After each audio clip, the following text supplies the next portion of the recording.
Hello and welcome to personal finance bulletin money time. मैं हूं आपके साथ मीनू शर्मा और इस बुलेटिन में मैं आपको बताऊंगी आपकी जेब और जिंदगी पर असर डालने वाली पर्सनल फाइनेंस, बिजनेस और पॉलिसी से जुड़ी तमाम बड़ी खबरें। साथ ही इस बुलेटिन में हम आपको सिर्फ खबर नहीं देंगे बल्कि उसका असर भी डिटेल में बताएंगे। तो चलिए फटाफट शुरू करते हैं इस बुलेटिन में खबरों का सिलसिला। कर्मचारी भविष्य निधि संगठन यानी ईपीएफओ अपने से अधिक सदस्यों को स्थिर और सुसंगत ब्याज दर प्रदान करने के लिए एक इंटरेस्ट स्टेबलाइजेशन रिजर्व फंड स्थापित करने पर विचार कर रही है। इसका उद्देश्य विभिन्न निवेश संसाधनों, खासकर एक्सचेंज ट्रेडेड फंड जिसको ईटीएफ्स कहते हैं, उससे होने वाले रिटर्न में उतार चढ़ाव के बावजूद सदस्यों को एक फिक्स रेट ऑफ इंटरेस्ट मुहैया कराना है। इस फंड के तहत हर साल हासिल किए गए एक्स्ट्रा ब्याज को इकट्ठा करके एक रिजर्व बनाया जाएगा। इस रिजर्व का इस्तेमाल उस समय किया जाएगा जब ईपीएफओ की निवेश आय में कमी आएगी, ताकि सदस्यों को स्थिर ब्याज दर दिया जा सके और बाजार में उतार चढ़ाव के प्रभाव से बचा जा सके। आपको बता दें कि ये पहल अभी भी अपने प्रारंभिक चरण में है और इसे अंतिम रूप देने में कुछ समय लग सकता है। इस प्रस्ताव के स्वीकार होने पर इसे 2026-27 से लागू किया जा सकता है, जिसके लिए ईपीएफओ के केंद्रीय न्यासी बोर्ड, जिसे सीबीटी कहते हैं, उसकी मंजूरी आवश्यक होगी। साथ ही आपको बता दें कि वर्तमान में ईपीएफओ वित्त वर्ष 2024-25 के लिए भविष्य निधि जमा पर 8.25% की ब्याज दर बनाए रखने की योजना बना रहा है, जो पिछले साल की दर के समान है। चलते हैं अगली खबर की तरफ। देश के सबसे बड़े बैंक एसबीआई और एसबीआई म्यूचुअल फंड ने मिलकर आज जन निवेश एसआईपी को लॉन्च किया है, जिसके तहत आप महज 250 रुपए में एसआईपी की शुरुआत कर सकते हैं। ये एसआईपी आप डेली, वीकली और मंथली आधार पर कर सकते हैं। बता दें कि ये एसआईपी आप एसबीआई योनो ऐप के जरिए शुरू कर सकते हैं। इसके अलावा आप पेटीएम, ग्रो और जीरोधा जैसे प्लेटफॉर्म के जरिए भी अपनी एसआईपी की शुरुआत कर सकते हैं।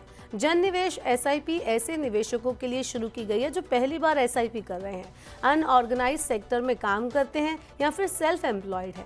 इसका उद्देश्य ग्रामीण से लेकर शहरी इलाकों तक गरीब तबके के लोगों को म्यूचुअल फंड का एक्सपोजर देना है, ताकि बड़ी संख्या में लोग म्यूचुअल फंड से वेल्थ क्रिएट कर सके। चलिए बढ़ते हैं बुलेटिन की तीसरी खबर की तरफ। भारतीय रिजर्व बैंक ने 7 फरवरी 2025 को रेपो दर में 25 बेसिस पॉइंट की कमी की थी। इसके बाद माना जा रहा था कि बैंक भी अपनी एफडी दरों को घटा सकते हैं, लेकिन आरबीआई की दरें घटाने के बावजूद कई बैंक एफडी पर 9.1% तक का रिटर्न ऑफर कर रहे हैं। बात करें सूर्योदय स्मॉल फाइनेंस बैंक की, तो ये बैंक वरिष्ठ नागरिकों को 5 साल की एफडी पर 9.1% ब्याज दे रहा है। ये वर्तमान में किसी भी बैंक द्वारा दी जाने वाले सबसे ज्यादा ब्याज दरों में से एक है। यूनिटी स्मॉल फाइनेंस बैंक अपने 5 साल की अवधि वाले एफडी पर वरिष्ठ नागरिकों को 8.65% का ब्याज दे रहा है। वहीं north east small finance bank की अगर हम बात करें तो ये बुजुर्ग निवेशकों को 5 साल की एफडी पर 8.5% की ब्याज दर का ऑफर कर रहा है। इसी तरह उत्कर्ष स्मॉल फाइनेंस बैंक 5 साल की समावधि पर जमा पर वरिष्ठ नागरिकों को 8.35% का ब्याज दे रहा है। वहीं जना small finance bank senior citizen को 5 साल की एफडी पर 8.2% का ब्याज ऑफर कर रहा है। ऐसे में अगर आप सीनियर सिटीजन हैं या आपकी कोई जानकारी में या आपके पेरेंट्स सीनियर सिटीजन है और निवेश के लिए बेहतर ऑप्शन की तलाश कर रहे हैं, तो बैंक एफडी उनके लिए एक आदर्श विकल्प हो सकता है। बात करते हैं शेयर मार्केट की। उतार चढ़ाव भरे कारोबार में शेयर बाजार के पिछले 8 कारोबारी सत्रों से जारी गिरावट पर सोमवार को यानी आज विराम लगा और सेंसेक्स में 58 अंक की तेजी आई। एचडीएफसी बैंक और रिलायंस इंडस्ट्रीज जैसे शेयरों में खरीदारी से बाजार बढ़त में रहा। कारोबार के अंतिम घंटे में खरीदारी से सेंसेक्स 0.08% की बढ़त के साथ 75,996 अंक पर बंद हुआ। कारोबार के दौरान सेंसेक्स एक टाइम पर 644 अंक तक लुढ़क गया था। वहीं दूसरी ओर नेशनल स्टॉक एक्सचेंज का निफ्टी भी 30 अंक यानी 0.13% की बढ़त के साथ 22,959 अंक पर बंद हुआ। आज के दिन जो लाभ में रहने वाले शेयर थे उसमें Bajaj Finserv, power grid, IndusInd bank, Adani ports, UltraTech cement, HDFC bank, Zomato और टाटा मोटर्स प्रमुख रूप से शामिल रहे। वहीं दूसरी तरफ नुकसान में रहने वाले शेयरों की अगर हम बात करें तो इसमें Mahindra and Mahindra, Bharti Airtel, Tata consultancy services, Infosys, ICICI bank और आईटीसी शामिल हैं। शेयर बाजार के आंकड़ों के अनुसार विदेशी संस्थागत निवेशकों ने शुक्रवार को 4,294.69 करोड़ रुपए मूल्य के शेयर बेचे थे। शेयर बाजार में गिरावट जारी है और इसके पीछे की अहम वजह लगातार हो रही एफआईआईज़ की बिकवाली है। सिर्फ फरवरी 2025 में 14 तारीख तक विदेशी निवेशकों ने 21,272 करोड़ रुपए बाजार से निकाल लिए। इससे पहले जनवरी महीने में भी एफपीआई ने 78,027 करोड़ रुपए के शेयर बेचे थे। पिछले साल यानी 2024 की हम बात करें तो भारतीय शेयर बाजार में एफपीआई का निवेश सिर्फ 427 करोड़ रुपए था। एफआईआईज़ की लगातार सेलिंग के पीछे का अहम कारण डॉलर इंडेक्स का बढ़ना और ट्रंप की टैरिफ नीतियों में सबसे ज्यादा सेंटिमेंट्स पर असर पड़ना है।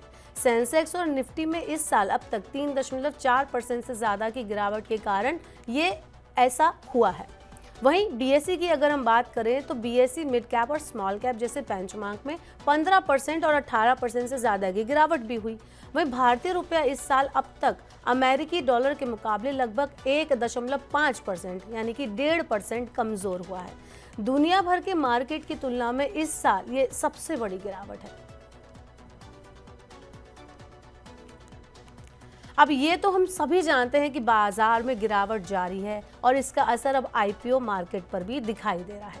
पिछले कुछ समय से लगातार बड़ी संख्या में कंपनियां अपना आईपीओ ला रही थी। हालांकि अब गिरावट के बाद नई कंपनियों की लिस्टिंग की रफ्तार थोड़ी धीमी हुई है।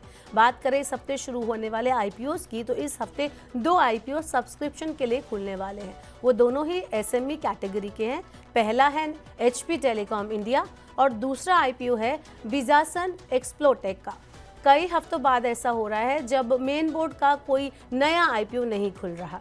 इसके अलावा आज आपको बता दें कि एजेएक्स इंजीनियरिंग के आईपीओ की लिस्टिंग भी हुई और लिस्टिंग 8.43% के लॉस के साथ 576 रुपए पर हुई। वहीं चंदन हेल्थ केयर आईपीओ की अगर हम बात करें तो इसकी लिस्टिंग भी आज यानी 17 फरवरी को हो चुकी है। शेयर्स 3.84% के प्रीमियम के साथ करीब 165 रुपए पर लिस्ट हुए। तो ये थी मनी टाइम में आज की तमाम बड़ी खबरें और उनका असर। अब वक्त हो गया है आपसे विदा लेने का। अब आपसे होगी कल मुलाकात। पर्सनल फाइनेंस से जुड़ी खबरों को पढ़ने, सुनने, उनसे जुड़े खास कार्यक्रमों को देखने के लिए आप मनी 9 के यूट्यूब चैनल को जरूर सब्सक्राइब करें। साथ ही आज का हमारा मनी टाइम आपको कैसा लगा नीचे कमेंट बॉक्स में अपना फीडबैक हमें देना ना भूलें। फिलहाल के लिए इस बुलेटिन में इतना ही। बने रहिए मनी 9 के साथ। नमस्कार, शुभ रात्रि।